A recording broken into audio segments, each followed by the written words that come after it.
Welcome, dear students.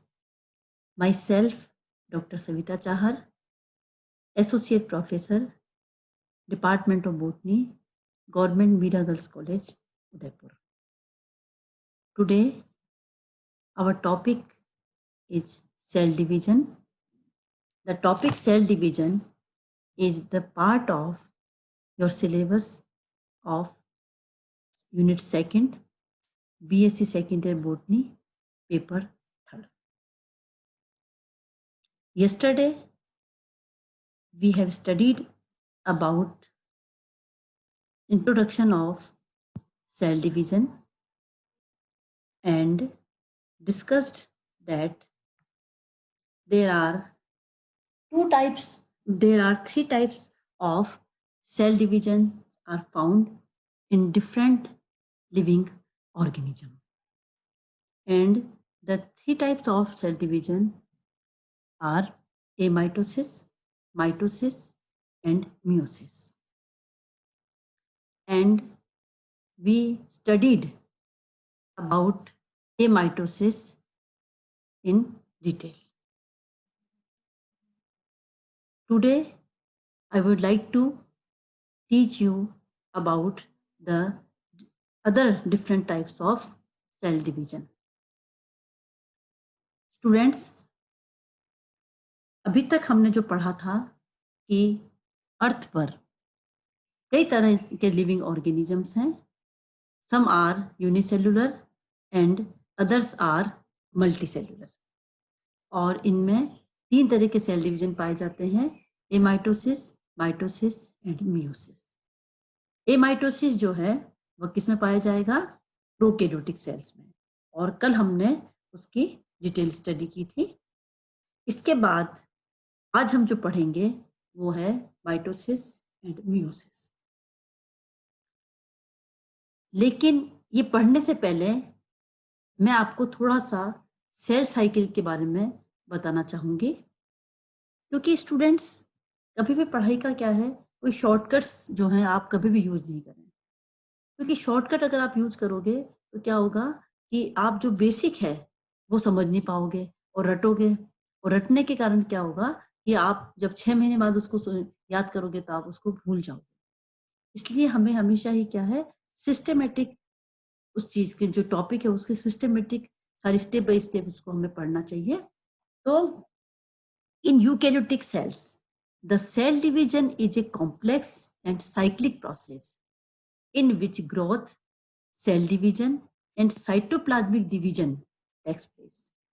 This is called cell cycle. The cell cycle is the entire sequences of events happening from the end of one nuclear division to the end of the next cell division that occur during cell growth and cell division.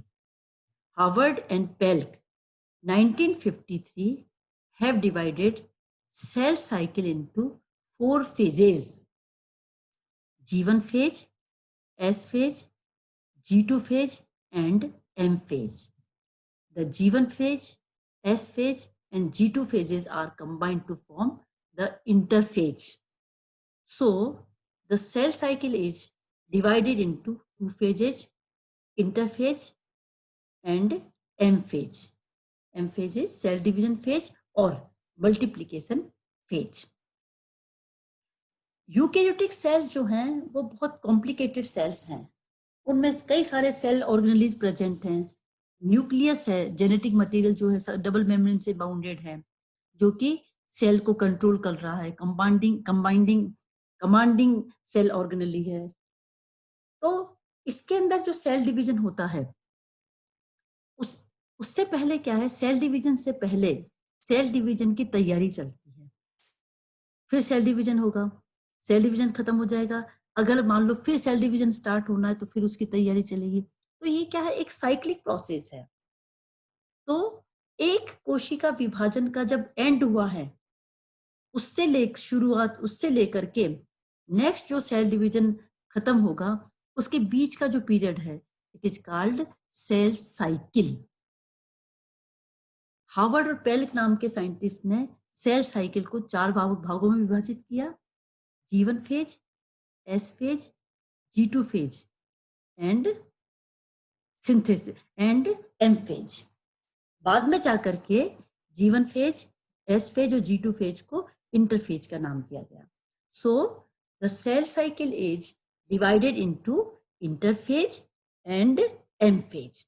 This is the cell cycle. जो yellow arrow से बताया हुआ है ये M phase है, बाकी जितने भी जो फेज है ये जो this is the interphase divided into G1, S phase and G2 phase. The first phase is of cell cycle is interphase. Interphase or metabolic phase is the interval period between two successive cell divisions during which a cell prepares itself for a new division. Three important processes which are preparatory to cell division takes place during this interphase. Number 1, synthesis of nuclear protein and replication of DNA. Second is centrioles divide in animal cell only, and synthesis of energy rich compound. देखिए cell division जो होगा, अगर mitosis है तो आगे जाकर जो mother cell से 2 सेल बनेगी, या मियोसिस है तो एक मदर सेल से 4 डॉटर सेल्स बनेंगे। तो इसकी तैयारी जो है वह इंटरफेज के अंदर चलती है, क्योंकि अब मान लो एक कोशिका से 2 कोशिका बनती हैं। For example in human cell में क्रोमोसोम कितने हैं? सोमेटिक सेल में 46 है। अब 46 क्रोमोसोम से आगे जाकर के डिवीजन के बाद में 46 क्रोमोसोम की 2 कोशिकाएं बनेंगी। इसका मतलब क्या है कि जेनेटिक मटेरियल कितना होना चाहिए? 92 क्रोमोसोम बन जाएं, इतना जेनेटिक मटेरियल होना चाहिए, तभी तो 2 भागों में 46 बनेंगे। तो ये सारी जो तैयारी है, पहले तैयारी होगी, वो सारी तैयारी कहाँ पर होती है? इंटरफेज में होती है। इंटरफेज में जो डीएन है उसका रेप्लिकेशन हो जाएगा, वो डबल हो जाएगा। प्रोटीन्स जो हैं उनका सिंथेसिस होगा। रेप्लिकेशन के अंदर कई सारे एंजाइम की जरूरत पड़ेगी। एंजाइम्स किसके बने हुए हैं? प्रोटीन्स के बने हुए हैं। तो वो सारे इवेंट्स जो रेप्लिकेशन ऑफ डीएनए के लिए जरूरी है, वो सारे जो प्रोटीन्स हैं या हिस्टोन प्रोटीन्स हैं जो कि न्यूक्लियोसोम बनाने के लिए चाहिए, वो उन सबका सिंथेसिस कहाँ होगा? इंटरफेज के अंदर। इसके अलावा अगर मान लो एनिमल सेल है तो कोशिका विभाजन के समय सेंट्रियोल्स होते हैं, तो सेंट्रियोल्स का भी यहाँ पर डिवीजन होगा। इसी तरह से इन सारे प्रोसेस को चलाने के लिए आप लोग सभी जानते हो कि कोई भी मेटाबॉलिक एक्टिविटी होगी लिविंग ऑर्गेनिज्म में, उसके लिए एनर्जी की जरूरत पड़ती है। एनर्जी किस फॉर्म में होती है? केमिकल फॉर्म में, एटीपी के फॉर्म में। तो यहाँ पर भी जितनी भी एनर्जी की जरूरत पड़ेगी सेल डिवीजन के दौरान, वो सारी एनर्जी या फिर प्रोटीन सिंथेसिस के दौरान या रेप्लिकेशन ऑफ डीएनए के लिए, वो सारी एनर्जी का सिंथेसिस भी इंटरफेज के अंदर होगा। तो बाहर से भले ही ऐसा लगता हो कि interphase is a inactive phase, but it is very very very very active phase. और जो सेल साइकिल का जो 75% जो टाइम है वह इंटरफेज के अंदर ही लगता है। तो this is the interphase is very very important phase. This is the interphase. Then the interphase can be divided into 3 subphases on the basis of synthetic activities: G1 phase, G1 phase, S phase and G2 phase. देखिए anaphase के समय इन human cell में 46 chromosome एक पोल की तरफ जाएंगे और 46 chromosome दूसरे अपोजिट पोल की तरफ जाएंगे। तो ऐसा माना जाता है कि एनाफेज में एक क्रोमोसोम के मिडल प्लेट से पोल की तरफ मूवमेंट के लिए 30 एटीपी के मॉलिक्यूल चाहिए होते हैं। तो आप देखिए कि 46 क्रोमोसोम एनाफेज के अंदर एक पोल की तरफ जाएंगे और 46 92 क्रोमोसोम गए टोटल। तो 92 क्रोमोसोम मल्टीप्लाई बाई 30 एटीपी, तो इतनी एटीपी की आवश्यकता तो एनाफेज के अंदर ही पड़ेगी। तो ये सारी तैयारियां कहाँ होंगी? इंटरफेज के अंदर। तो the interphase is again divided into 3 subphases on the basis of synthetic activity. Number 1 is G1 phase, S phase and G2 phase. सबसे पहले G1 phase. G1 phase or it is also known as post mitotic gap phase. Post mitotic gap phase क्यों कहा है? Post मतलब बाद में। बाद में क्या का मतलब क्या है कि अभी अभी एक माइटोसिस का जो प्रोसेस है वो खत्म हुआ है। हमने क्या कहा? सेल साइकिल किसे कहते हैं? कहां से स्टार्ट होती है? जब एक सेल डिवीजन खत्म हुआ है, टीलोफेज तक जो स्टेज आ गई, इसके बाद की स्टेज से लेकर के नेक्स्ट जो सेल डिवीजन खत्म होगा तब तक का जो पीरियड है वो सेल साइकिल कहलाएगा। तो अभी क्योंकि एक खत्म हुआ है, पोस्ट मतलब बाद में, तो एक माइटोसिस के खत्म होने के बाद में जो अवस्था आएगी it is called G1 phase और post mitotic gap phase. During G1 phase RNA and proteins are synthesized during this period. The series of metabolic events which are necessary for the initiation of DNA replication takes place. The length of G1 phase is greater. Cells which do not divide again entered into G0 phase. In this stage, cells does not divide and entered in permanent stage. देखिए जीवन phase के अंदर, जीवन phase के बाद में क्या है? सिंथेसिस फेज है, जहां पर कि जो डीएनए है उसका रेप्लिकेशन होगा। रेप्लिकेशन का मतलब क्या है? कि जो जेनेटिक मटेरियल डीएनए अब डबल हो जाएगा।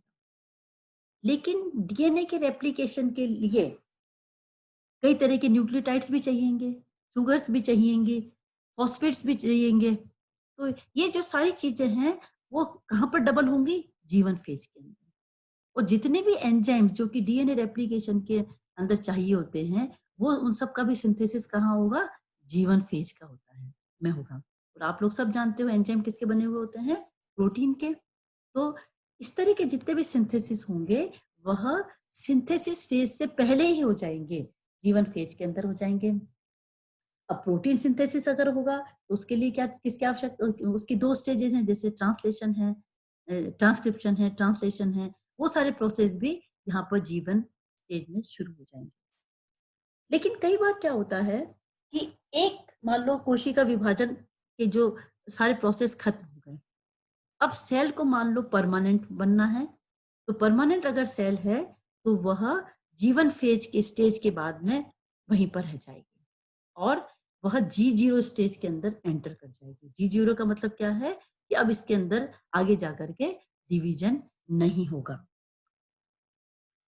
Then second phase of interphase is S phase और सिंथेसिस फेज या संश्लेषण फेज कहा जाता है इसे। During the S phase replication of DNA and synthesis of histone proteins occur. At the end of S phase, each chromosome has 2 DNA molecules, monovalent to bivalent, and the DNA content of nucleus is double.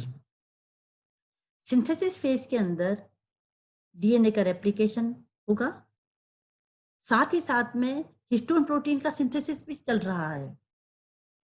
अगर कुछ lower eukaryote जो cell हैं उनमें तो 50% histone protein का जो synthesis है वो जीवन फेज में होगा और 50% जो है एस फेज के अंदर। जबकि हायर यूकेरियोटिक जो ऑर्गेनिज्म है उनमें मैक्सिमम हिस्टोन प्रोटीन का जो सिंथेसिस है वह कहाँ होता है? सिंथेसिस फेज में होगा। सिंथेसिस फेज का जब एंड आएगा, आते आते जो जेनेटिक मटेरियल है वह डबल हो जाएगा। इसकी तुलना में जो एनाफेज के अंदर जेनेटिक मटेरियल आधा हो गया था, दोनों पोल की तरफ जब क्रोमोसोम गए थे, उसकी तुलना में यहाँ पर डीएनए जो मटेरियल है वह डबल हो गया है। देन G2 फेज और pre mitotic gap phase. Why it is called pre mitotic gap phase? Pre मतलब पहले, अब जो नेक्स्ट माइटोसिस स्टार्ट होगा उससे पहले, जस्ट पहले की अवस्था है, so it is called pre mitotic gap phase. In this stage, DNA replication stops, but synthesis of RNA and proteins continues, which is required for cell growth. This phase is characterized by increase in volume of nucleus as well as nucleolus. Each chromosome has two chromatids but appears intertwined. And the end of this phase, synthesis of RNA and protein stopped, but for the formation of spindle apparatus, synthesis of tubulin starts. G2 phase के अंदर आते जब कोशिका enter करती है तब तक DNA replication बंद हो जाता है, लेकिन यहाँ पर आरएनए और प्रोटीन्स का जो सिंथेसिस है वह चलता रहता है। क्यों चलता है? क्योंकि अब कोशिका के अंदर वृद्धि होगी, ग्रोथ होगी उसकी, और ग्रोथ कोशिका भी बड़ी हो जाएगी, न्यूक्लियस भी थोड़ा बड़ा हो जाएगा, और जो उसके अंदर केंद्रीय का या न्यूक्लियोलस है वह भी पहले की तुलना में उसका वॉल्यूम ज्यादा हो जाएगा। और आप लोगों को मैंने शुरू में इसमें बताया था, इसी वाली क्लास में अभी कि इंटरफेज खत्म होते होते जो जेनेटिक मटेरियल है वह भी डबल हो गया है। हालांकि अब धीरे धीरे क्या है, क्योंकि प्रोसेस स्टार्ट होगा इसके बाद में, तो क्रोमोसोम जो क्रोमेटिन है उससे क्रोमोसोम बनने शुरू हो जाएंगे, लेकिन अभी कैसे आपको इंटरमिंगल्ड ही दिखाई देगा क्रोमेटिन जो है। G2 फेज का एंड आते आते प्रोटीन सिंथेसिस और आरएनए सिंथेसिस भी बंद हो जाएगा, लेकिन स्पिंडल फाइबर जिस प्रोटीन से बनते हैं उसे ट्यूबुलिन कहते हैं। तो ट्यूबुलिन नाम के प्रोटीन का सिंथेसिस अब शुरू हो गया है। कब शुरू हुआ है? G2 फेज का एंड आते आते।